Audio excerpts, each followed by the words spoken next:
নামাজ পড়স না? পড় নামাজ। আজকে বালু দিয়ে তোরে আমি অন্ধ করে দেব। দেখবো তুই কালকে থেকে কেমনে নামাজ পড়িস। দিছি তোরে বালু দিয়া অন্ধ কইরা, দেখবো এবার কালকে থেকে কেমনে নামাজ পড়িস। আসসালামু আলাইকুম রহমাতুল্লাহ। আসসালামু আলাইকুম রহমাতুল্লাহ। ইস রে, কিছুই বুঝলাম না। এই মানুষটা কোনো ক্ষতি করি নাই, এই মানুষটা কেন আমাকে নামাজে বিরক্ত করলো? হে আল্লাহ, আপনি এই মানুষটাকে হেদায়েত দান করেন। কি রে, ওরে আমি কালকে বালু দিয়ে নামাজে বিরক্ত করলাম, তারপরেও আজকে নামাজ পড়তেছে।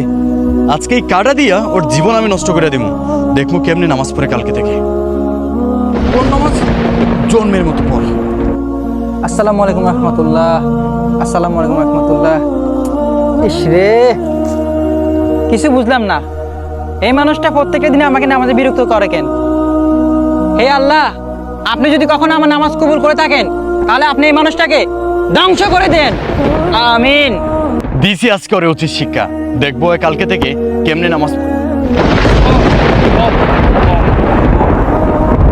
সবাই কমেন্ট বক্সে আই লাভ আল্লাহ লিখে যান। মুসলিম হয়ে থাকলে সাবস্ক্রাইব করুন।